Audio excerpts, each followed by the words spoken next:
नेपाल के प्रधानमंत्री ने उगला जहर, भगवान श्री राम को बताया नेपाली।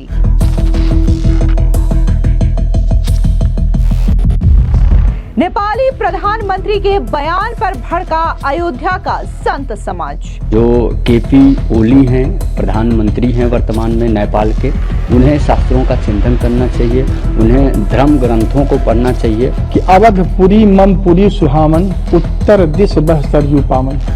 वो कहाँ कहाँ तक झूठ बोलेंगे, कहाँ कहाँ तक फैरेब करेंगे, जालसाज करेंगे। सरजू क्या वहाँ पर हैं? हनुमानगढ़ी के महंत बोले मेंटली डिस्टर्ब हो चुके हैं नेपाल के प्रधानमंत्री। ओली जी हैं नेपाल के प्रधानमंत्री, उनकी मानसिकता उनकी बहुत इतना दूषित है कि वो मेंटली डिस्टर्ब हो चुके हैं और उन्हें इलाज की आवश्यकता है।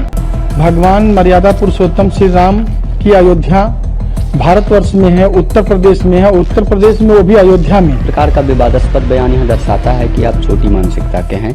इस वक्त की बड़ी खबर सामने आ रही है, जहां नेपाल के प्रधानमंत्री केपी शर्मा ओली ने एक बार फिर से विवादित बयान दे दिया है। उन्होंने कहा कि भगवान श्री राम का जन्म नेपाल में हुआ था। दरअसल आपको बता दें कि उन्होंने काठमांडू में एक प्रोग्राम के दौरान कहा कि भगवान श्री राम का जन्म स्थान नेपाल सीमा क्षेत्र में है और ये सच्चाई प्रसारित करने में किसी को कोई झिझक या फिर भय नहीं होना चाहिए।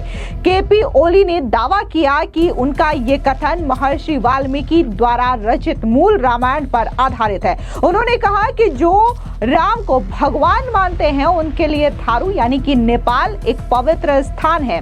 हमें इसका प्रचार करने में कोई संकोच नहीं करना चाहिए, हमें किसी से डरने की जरूरत नहीं है। अब जिस तरीके से नेपाल के प्रधानमंत्री केपी शर्मा ओली ने यह बयान भगवान श्री राम को लेकर के दिया है, तो इसको लेकर के अब अयोध्या के संत समाज पूरी तरीके से भड़क चुके हैं और उन्होंने साफ तौर से कहा कि बार बार केपी शर्मा ओली इस तरीके की बयानबाजी करके आखिर क्या साबित करना चाहते हैं। जितने भी हमारे धर्म शास्त्र हैं उनमें स्पष्ट शब्दों में यह बताया गया है कि कैसे अयोध्या भगवान राम की जन्मस्थली है और जो नेपाल की जनकपुरी है वहां पर मां सीता का जन्म हुआ था और हमने 500 वर्षों की लंबी लड़ाई लड़ी प्रभु श्री राम की जन्मस्थली राम जन्मभूमि के लिए और अब जाकर के अयोध्या में प्रभु श्री राम का भव्य मंदिर बना है। मैं तो कहता हूं कि भगवान श्री राम के दर्शन करने के लिए खुद केपी शर्मा ओली को यहां आना चाहिए। आपको बता दें कि 5 साल पहले भी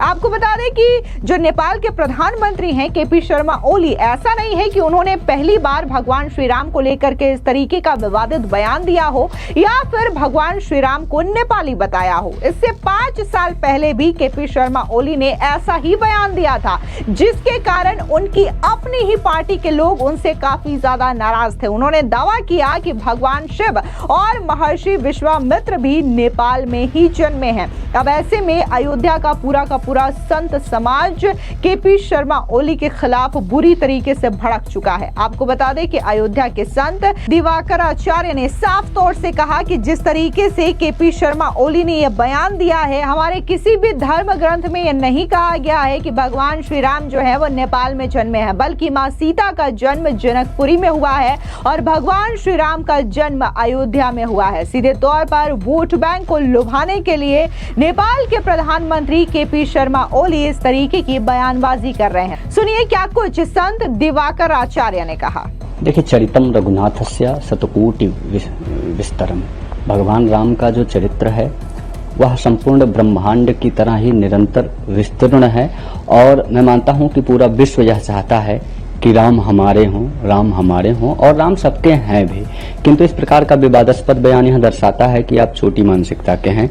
भगवान राम का जन्म पूरा विश्व जानता है कि भारत के उत्तर प्रदेश के राज्य अयोध्या जनपद में हुआ है और राम जन्मभूमि का जो विवाद था 500 वर्षों तक लंबा चला और उसके बाद न्यायालय से विजयी होकर भगवान राम अयोध्या के राम जन्मभूमि में विराजमान हुए, जिसकी चर्चा न सिर्फ भारत बल्कि पूरे विश्व में रहा है। और एक प्राचीन ये जो है मामला था जो 500 वर्षों तक चला, और पूरे विश्व में एक ऐसा कोई दूसरा उदाहरण भी नहीं है कि एक देवस्थान के लिए इतनी लंबी लड़ाई किसी ने लड़ी हो।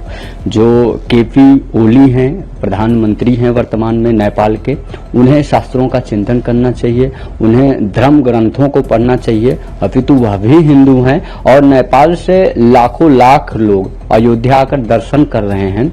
इसका भी उन्हें एक सर्वोत्तम उदाहरण मिल सकता है, उससे भी उन्हें सीख लेनी चाहिए। और मैं कहूंगा कि केपी जी भी जल्दी ही राम जन्मभूमि आकर दर्शन करें।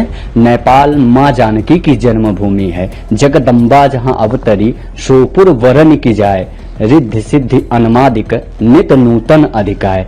यदि भारत में अयोध्या है और अयोध्या में प्रभु श्री राम की जन्मभूमि है, तो नेपाल में मां जानकी की जन्मभूमि है, जो वो रिद्धि सिद्धि की प्रदात्री हैं। नेपाल स्वयं में एक संस्कृत प्रधान देश है। नेपाल की किसी भी प्रकार से किसी भी देश से अथवा किसी भी राज्य से, किसी भी जनपद से तुलना नहीं की जा सकती है। किंतु प्रभु श्री रामलला की जन्मभूमि अयोध्या ही है।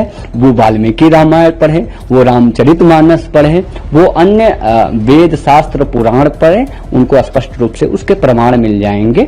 और मैं मानता हूं कि ये केपी शर्मा जी वोट की राजनीति करने के लिए इस प्रकार का शायद बयान दे रहे हूं। इसके अलावा अयोध्या के हनुमानगढ़ी मंदिर के महंत संजय दास का भी बयान सामने आया। उन्होंने साफ तौर से नेपाली प्रधानमंत्री को कटाक्ष करते हुए कहा कि उनकी जो मानसिकता है वो पूरी तरीके से दूषित हो गई है, वो मेंटली डिस्टर्ब हो चुके हैं, जिसकी वजह से वो इस तरीके की बयानबाजी कर रहे हैं। सुनिए क्या कुछ हनुमानगढ़ी के महंत संजय दास ने कहा। देखिए, पहली बात तो जो ओली जी हैं नेपाल के प्रधानमंत्री, उनकी मानसिकता उनकी बहुत इतना दूषित है कि वो मेंटली डिस्टर्ब हो चुके हैं और उन्हें इलाज की आवश्यकता है।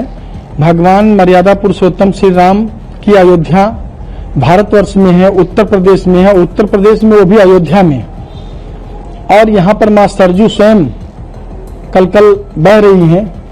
वो स्वामी तुलसीदास जी ने कहा है कि अवधपुरी मम पुरी सुहामन, उत्तर दिश बह सरजू पावन। वो कहां कहां तक झूठ बोलेंगे, कहां कहां तक फैरेब करेंगे, जालसाज करेंगे। सरजू क्या वहां पर हैं? अयोध्या क्या वहां पर है? भगवान श्री राम की नगरी अयोध्या भारतवर्ष में है, उत्तर प्रदेश में है, और संपूर्ण विश्व ये जानता है। ओली के कहने से कुछ नहीं होने वाला है, ठीक है। पहले मां जानकी तो वहां की थी माता जी ना। देखिए, मां जानकी जो है, ठीक है, मां जानकी हैं, लेकिन अयोध्या वहां पे दर्शाना, अयोध्या कहना, ये बहुत बड़ा अक्षम्य अपराध है। और उनका वही दुर्दशा होगा जो और लोगों का हुआ है, वही हश्र उनका भी होगा। मैं जिससे फर्क भी पड़ सकता है। इतने श्रद्धालु नेपाल से यहाँ आते हैं, भगवान राम को मानते हैं, दर्शन करने हैं, ये भ्रमित करने का काम है। देखिए, ये बहुत बड़ा भ्रम फैलाने, एक इतने उच्च पद पे रहते हुए व्यक्ति को, तभी प्रधानमंत्री, और वो ऐसा वक्तव्य दे रहा है भगवान श्री राम के बारे में। उससे नीच और पापी बड़ा कोई हो ही नहीं सकता है। और रही बात जो है, संपूर्ण सनातन धर्मी जितने हैं, जनमानस है, सबके हृदय में करकण में भगवान श्री राम बसे हैं, और वह भारतवर्ष की भूमि है, उत्तर प्रदेश की भूमि है, वो अयोध्या नगरी है जहां पे सरजू मां कलकल बह रही है। दृश्य आपको बता दें कि नेपाल में अयोध्या किसी जगह का नाम नहीं है। केपी शर्मा ओली जिसे राम की जन्मभूमि बताते हैं, वो एक ऋषि वाल्मीकि का आश्रम है, जो कि नेपाल के तराई इलाके के परसा जिले को ठोरी गांव में स्थित है। ये भारत के बिहार से सटा हुआ इलाका है। यहाँ जनकपुर भी काफी पास में है, जो कि मां सीता की जन्मस्थली कही जाती है। नेपाल के चितवन में माढ़ी में एक और आश्रम है, जिसे ऋषि वाल्मीकि आश्रम के नाम से जाना जाता है। उन्होंने ही रामायण की रचना की थी। साल 2020 में जब केपी ओली ने ये दावा किया था, उस वक्त नेपाल के एक पोर्टल रिपब्लिका ने नागरिक नेटवर्क के एक नक्शे की तस्वीर दिखा करके ओली के दावों को परखने की कोशिश की थी। उस तस्वीर में प्राचीन भारत के काशी, मगध, पांचाल के बीच अयोध्या नाम की जगह को नेपाल की सीमा के पास दर्शाया गया। इन्हीं के बीच से सरयू नदी का प्रवाह है और लगभग उसी जगह पर इस वक्त यूपी के अयोध्या की लोकेशन है। ओली जिस हिसाब से दावा कर रहे हैं कि ऐसे में अयोध्या को बिहार बॉर्डर के पास होना चाहिए, उनका कहना है कि भगवान श्री राम का जन्म नेपाल के बीरगंज के पास गांव में हुआ था, जो कि इस वक्त भारत और नेपाल बॉर्डर पर स्थित है। उनका यह भी कहना है कि असली अयोध्या नेपाल में है। ऐसे में अभी भी भारत और लगभग पूरी दुनिया के इतिहासकार इस बात को नहीं मानते हैं कि भगवान श्री राम का जन्म नेपाल में हुआ था।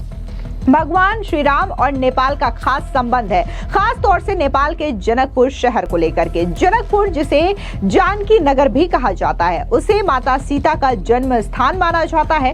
सीता जी राम जी की पत्नी थी। ऐसे में नेपाल श्री राम का ससुराल कहा जाता है। जनकपुर में मां सीता को समर्पित एक मशहूर मंदिर भी है, जिसे जानकी मंदिर भी कहा जाता है। ये भक्तों के लिए महत्वपूर्ण है, लेकिन जिस तरीके से बार बार केपी शर्मा ओली इस तरीके की बयानबाजी करते हैं, ये राम भक्तों के लिए काफी ज्यादा चोट पहुंचाने वाली बात है, क्योंकि अयोध्या में स्थित भगवान श्री राम की जन्मस्थली को लेकर के 500 वर्षों की लंबी लड़ाई जो है वो राम भक्तों ने लड़ी है। और इसी का आज उदाहरण देखने को मिलता है कि कैसे अयोध्या में भव्य श्री राम मंदिर का निर्माण जो है मोदी सरकार में किया गया और साल 2024 में बकायदा इसका भव्य उद्घाटन किया गया। और इसके बावजूद बार बार नेपाली प्रधानमंत्री केपी शर्मा ओली इस तरीके की बयानबाजी करते हैं, जो कि पूरी तरीके से गलत है। ना कि शास्त्रों में इसका कहीं वर्णन है और ना ही अगर हम हिस्टोरिकल वे में भी देखें तो अयोध्या नेपाल में पड़ता ही नहीं है। फिलहाल इस पूरी खबर पर आपकी क्या राय है, कमेंट सेक्शन में जरूर बताएं। धन्यवाद।